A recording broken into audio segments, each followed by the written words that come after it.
Holy City Center Radio. It is episode 308, and I am your host, Christian Sanger. Today is Wednesday, October 30th, 2024.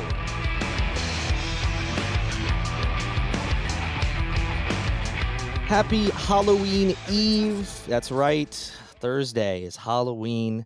I hope you are enjoying the spooky season, and I hope your week has been going well so far. Today is an interview episode, so sit back, relax, and enjoy. Today, I'm speaking with the president and CEO of the Southeastern Wildlife Exposition, also known, of course, as SEWE. His name is John Powell, and we discuss, of course, the event, but a lot of you listening probably know what SEWE is.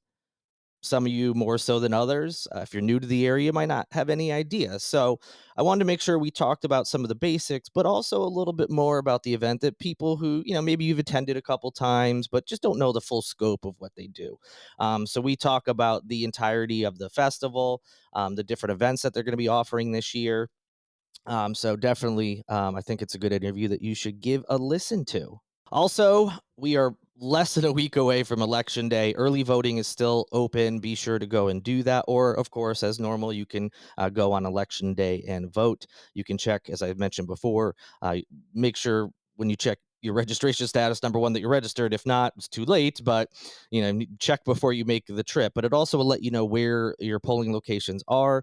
You can early vote at any of the early voting locations. So even though your normal voting location on election day may be one of the early polling places that are open, you don't actually have to go there. So if you happen to be downtown and you don't normally live there, you can go to the downtown location. But on election day, you have to go to whatever your polling place is, and that'll be listed when you check your registration and everything. It'll also let you know, they'll give you a sample ballot, so you can see what's on your ballot, and you can prepare for some of those down ballot races, or some of those initiatives that are added at the end, or if there's a sales tax recommendation, things like that.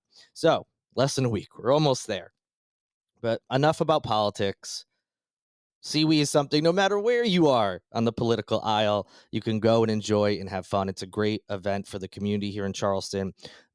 This year, I keep saying this year, but it's the 2025 version. It's just in a handful of months. It's in February, so technically next year. But the upcoming event will be the 43rd, which is pretty incredible that it's been around that long.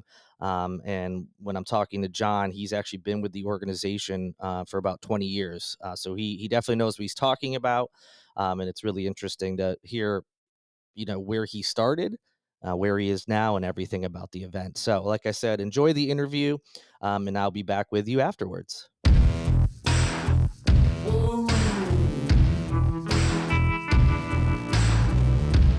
And joining me now, as promised, is SEWE President and CEO John Powell. So happy to have you here today, John, to talk about one of our area's biggest and best events. Thanks so much for joining me today. It's a pleasure to be here. I appreciate you having me.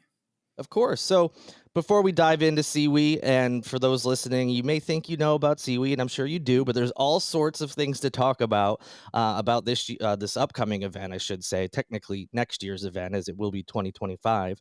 But before we get into that, John, if you could just give us a little bit about your background, anything you think is important, so people just know a little bit more about you as a person. Well, I appreciate that. My name's John Powell. I've been with SEWE. This will be my 20th show. And I've been involved in just about every capacity, from essentially a volunteer when I first started, kind of moving boxes and doing some grunt work, and ended up with the show a few years later, full time, and kind of worked my way to where I am now. And it's something I enjoy very much, and very proud of, especially how far we've come in the last 20 years. But I grew up in Eastern North Carolina, found my way down here, was not looking for something like SEWE specifically, but and if I had, I probably would have ruined that opportunity. It's just something that happened by chance. I went to Davidson College, and have a lot of friends that lived down here. It was kind of came down because my brother was here, and just one of those kind of fell into its stories. But certainly, it's one of those occupations that somewhat defines you, and you define it, and you sort of represent that event and that brand. And like I said, it comes with a lot of opportunity, a lot of fun, also a lot of responsibility, given how big it has grown and the impact that it has on this community. For sure. I didn't realize, you had started as a volunteer and then worked your way up to this role as president and CEO. That's pretty amazing. And the fact that I think you said 20 years or just over 20 years, and SEWE, I think, is in its 43rd year. So you've been part of this for, just shy of half of this, event's lifetime so far. That's pretty amazing. Yeah, it's been really fun to watch. Really from the inside out. And you probably hear me repeat this again. I certainly do when people ask about Seaweed and its success, but a lot of the growth and a lot of the success has mirrored that of Charleston. We've grown along with the city. This is the type of event, a wildlife art show that where there used to be scores of them around the country, and now there are really only a handful and very few that even look similar to ours. And I don't think I would not take all the credit away from board and staff over the years, but a lot of credit has to be given to our backdrop, which is the city of Charleston. Yeah, for sure. This has become one of the biggest events and has been for a while, and we'll get into more specifics about this year's event. But just real quick, sometimes people hear about people's positions when they come on the show, and they're like, "Okay, president and CEO of SeaWe," but what exactly does that entail for your job? Now, I know it's going to be different on a day-to-day basis, I'm sure, but what's like the general, just kind of you oversee everything? How much do you get in the weeds with planning events and all that? Just kind of like a general idea of what it is you do. Sure. I mean, the title sounds lofty, right? And I referenced it earlier. It does come with tremendous responsibility, but I'm involved in all the day to day operations. The event's grown to the point where I don't have my hands on every single decision. You have to trust a staff, both internal, then external, like our extended marketing team and PR firms and that sort of thing. But I very much try to keep my signature on the event. There are certain things that we've done over the years that I'm very proud of. They've gone well that I've pushed, and also don't want to talk about the mistakes that I've made. But um, you really try to have your hands on everything that you can, but the size has made that nearly impossible. So you rely on um, a staff. We have a team of 7 every day, some seasonal staff, some gallery staff, and then an extraordinary board of directors to help push initiatives, help raise money, help come together to make the right decision when it comes to artists and exhibitors and exhibit sites and how we work with partners, whether that's a sponsor or a community partner. So this will be the 43rd event. This will take place February 14th to 16th throughout downtown Charleston. And for people, as you are well aware, and you mentioned the growth in Charleston, there's a lot of people who are new to the area. Maybe they've even been here just a couple years, still may not be completely familiar with Seaweed. So what can guests of all stripes, whether they're new to the area, never heard of it, or are veterans and go every year they can, what can folks expect this year? Well, whenever I describe the event, I always do it. I never do it the same way twice. Seaweed is a celebration. It is um, at its core a wildlife art event. Always will be.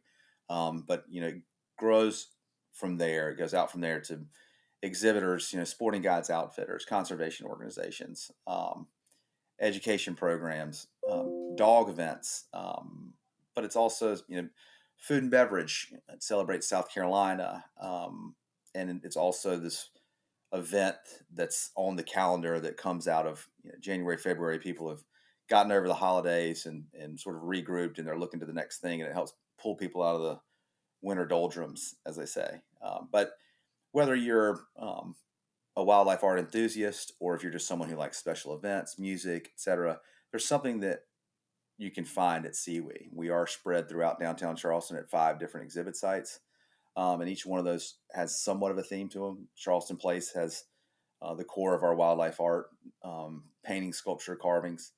Brittlebank Park, our sort of lifestyle and sporting site, has dock dogs with dogs jumping in the water and retriever demonstrations and these great brands that we're involved with, especially on the sponsor level, food and beverage, um, and exhibitors that really cover everything from boats to hunting and fishing and the like. There's also a kids area there.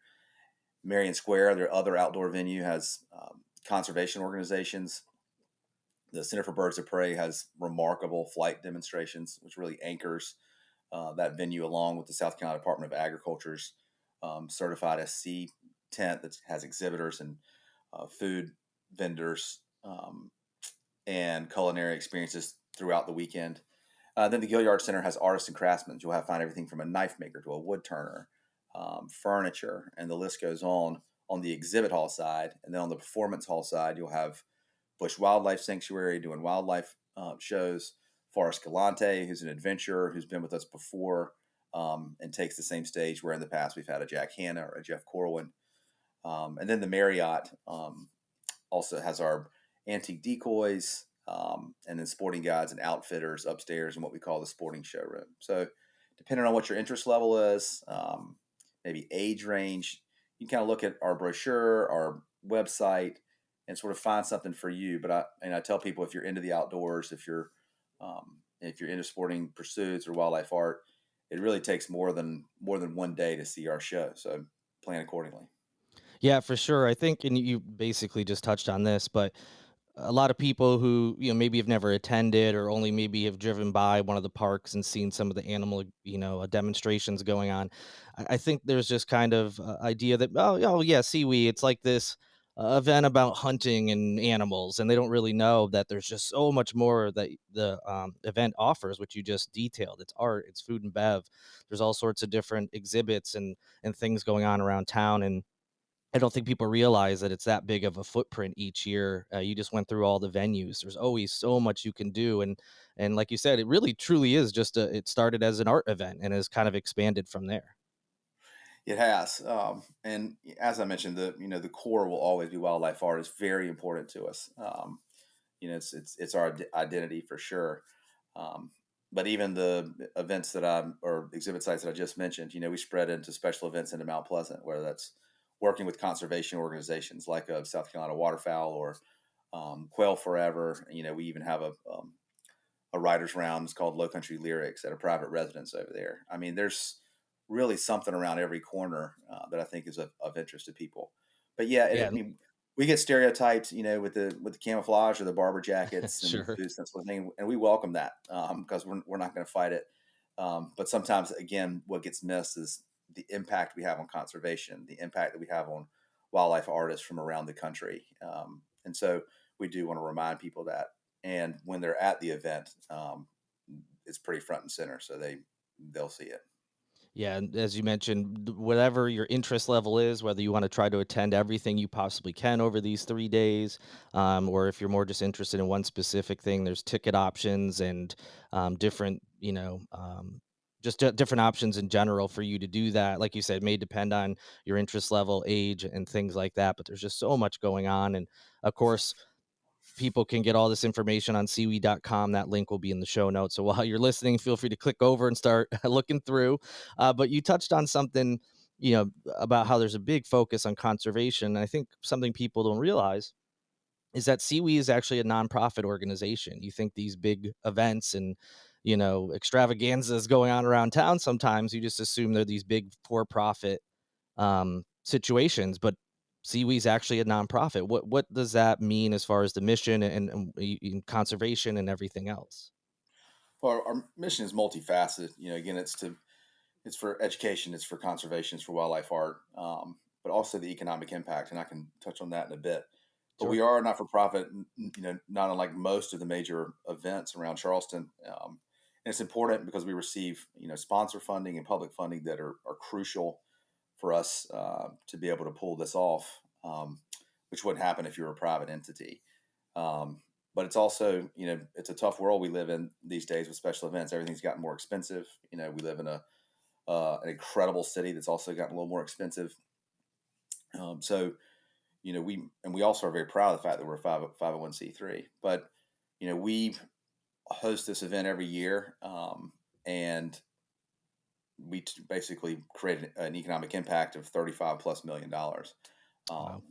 Over 2.8 in direct state and local taxes. So when you look at how we pull that off in 3 days, and with the budget that we have, I think it's pretty extraordinary. And again, it's something that's evolved over time. We haven't always had an impact this large, Sure. but it's very important to not only the city or the state when it comes to accommodations tax dollars, but the small vendor that exhibits at our show, um, the stores up and down King Street, and then as it spreads throughout the region with visitors coming into town, flying, driving, pumping gas, it goes on. So, we take that part of our mission very seriously. Yeah, I think you just mentioned this. I don't think a lot of people realize how many out of towners or out of staters come to Charleston for this event. I think you could just assume it's mostly locals, but no, there's a lot of people who come here and stay here and just to attend this event. I don't know if you have any numbers on that, if that's something you could even track, but I'm sure you'd be able to speak a little bit to it does bring in lots of people from outside the area. Sure, we do track along with the College of Charleston Okay. and Explore Charleston. They are sort of the professionals here that sort of look at all the different events and anything else that want to sort of qualify economic impact. And we do a survey usually every 2 years. And really, it can vary year to year. It's safe to say that 50% are coming from outside the Tri County. Mm, Now, whether or not that's someone coming from the upstate who's staying in paid lodging or staying with a friend or driving in from Columbia, or we pull a tremendous amount from Georgia, North Carolina. A mm. lot of them are staying in paid lodging. It was not that long ago where we had a registered attendee, whether that's exhibitor, um, benefactor, day ticket holder, et cetera, from all 50 states, and that was a big moment for us. Not really sure how we squeezed the Hawaii guy in, but it was fun. Um, but it's something that's on the radar nationally, albeit in maybe niche circles. But our featured artist this year, which we announced, Ray Brown, he's from California. We have exhibitors and attendees that come from California that are maybe interested in specifically wildlife art or some other aspect of our show. Again, being able to come visit a place like Charleston to have our city the backdrop, so you flow in and out of these exhibit sites and all into King Street or into other parts of Charleston, and it all kind of comes together, as one big show, and that's really special. And getting back to the events and exhibits and things themselves, we've touched on a few different ones. A lot of people know the classics, the Doc Dogs, the demonstrations in Marion Square. Is there anything new or updated this year that you want to highlight or you think is particularly of note? Well, I think one of the things that we try to do, because we have so many repeat attendees that love our event and it's comfortable for them, is we try to keep the same template for the most part, Hmm. as far as our exhibit sites. But within those, you'll see, a rotation or a refresh of, sometimes up to half of the exhibitors. We usually try to rotate at least 20 to 25% out. So you have new art, and even artists that have been here in the past are bringing a new complete body of work. So what you'll see is totally different from last year. Um, and like I mentioned before, Forrest Galante is coming back. He was a hit the first year he came a couple of years ago. In our lineup of special events, whether that's the Birds of a Feather brunch or the Low Country Social, which has become a classic, it sells out.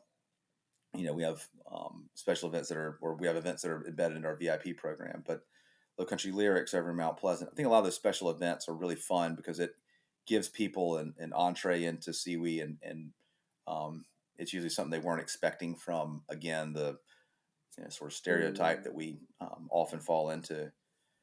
Um, but if you have children, at a certain age, you can look at the events. You can go to the kids area. You can go to birds of prey and retriever demonstrations and dock dogs and be entertained for more than a full day.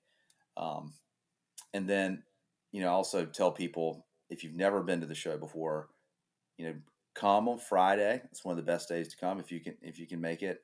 It's the least traffic day.